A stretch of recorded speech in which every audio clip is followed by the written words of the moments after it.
अस्सलाम वालेकुम guys, this is your instructor Asad Mahmood from IT ट्रायर्स।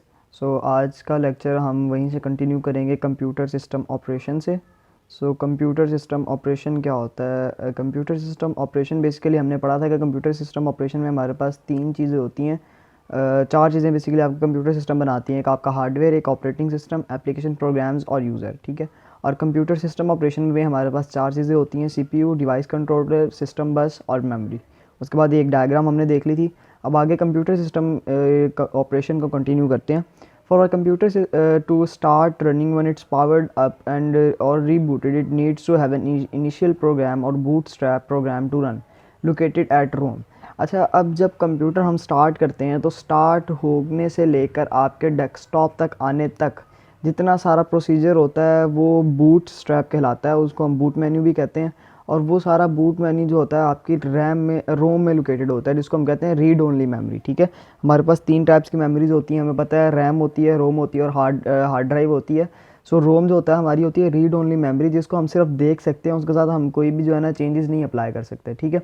अब कंप्यूटर सिस्टम ऑपरेशन का सबसे पहला जो काम होता है वो होता है इनिशियलाइज द हार्डवेयर। हार्डवेयर को एक्टिवेट करता है। उसके बाद ऑपरेटिंग सिस्टम फाइंड करता है कि हमारे जो कंप्यूटर है उसके अंदर कौन सा ऑपरेटिंग सिस्टम इस वक्त चल रहा है। आपके पास विंडोज़ है, लिनक्स है या मैक्स है, मैक ओएस है। और उसके बाद आपका जो है ऑपरेटिंग सिस्टम है उसको आपकी प्राइमरी मेमोरी, जो प्राइमरी मेमोरी होती है वो हमारी रैम होती है, सॉरी। आपकी प्राइमरी मेमोरी में आपका जो होता है ना वो ऑपरेटिंग सिस्टम को लाके कॉपी करता है और उसके बाद आपका ऑपरेटिंग सिस्टम को एग्जीक्यूट करता है, जिसके बाद आपकी जो सारी एप्लीकेशन प्रोग्राम्स चलना शुरू हो जाती हैं।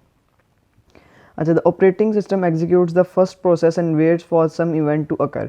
ऑपरेटिंग सिस्टम जो होता है आपके डेस्कटॉप तक ला के आपको छोड़ देता है। उसके बाद आपकी अपनी मर्ज़ी होती है, आपने कौन सी एप्लीकेशन खोलनी है, आपने कौन सा प्रोग्राम खोलना है, आपने जो भी करना है उसके बाद वो आपके ऊपर डिपेंडेंट है। ठीक है। अब स्टोरेज पे हम बात कर लेते हैं। स्टोरेज क्या होता है? Computer programs must be in main memory. Processor can access directly load और store instructions to specific memory addresses. The instruction execution cycle includes. अच्छा, ठीक है। अब इसमें क्या होता है कि हमारे पास जब भी हम अपने कंप्यूटर को कोई प्रोग्राम देते हैं, फॉर एग्जांपल मैं एक सॉफ्टवेयर ओपन करता हूँ, तो सॉफ्टवेयर का सारा डाटा जो होता है वो सॉफ्टवेयर से कॉपी होकर हमारी मेन मेमोरी, मतलब हमारी रैम में चला जाता है जब तक हम उसको चला रहे हैं। ठीक है। और उसके बाद एक साइकिल चलता है जिसको हम कहते हैं फेच, डिकोड और एग्जीक्यूट साइकिल। अब फेच का मतलब होता है कि उसने इंस्ट्रक्शन रजिस्टर से एक, जो मैंने उसको इंस्ट्रक्शन दी है उसको फेच करना है और उसको जाके जो है ना अपने पीसी रजिस्टर में स्टोर कर देना है। ठीक है। और उसके बाद उसको डिकोड करना। डिकोड हमें पता है, जैसे हम कह लें कि इंग्लिश से उसने बाइनरी में कन्वर्ट करना है और बाइनरी से वापस इंग्लिश में कन्वर्ट करना है, इसको हम कह सकते हैं डिकोड करना है। और एग्जीक्यूट द इंस्ट्रक्शन करना है, एग्जीक्यूट करना है उन इंस्ट्रक्शंस को जो मैंने उसको इंस्ट्रक्शंस अप्लाई की हैं, उन इंस्ट्रक्शंस के ऊपर उसने काम करना है और उनको फुलफिल करना है। मेरी कमांड्स को, मेरी जो नीड है उसको उसने पूरा करना है, तो उसको हम कहते हैं एग्जीक्यूट। ठीक है। ये हमारे पास एक बेसिक एग्जांपल है फेच, डिकोड, एग्जीक्यूट साइकिल की। ये डायग्राम बनी हुई है। जो हमारे बेसिक्स ऑफ कंप्यूटर थे वो ख़त्म होते हैं यहीं पर। नेक्स्ट वीडियो तक के लिए अल्लाह हाफ़िज़।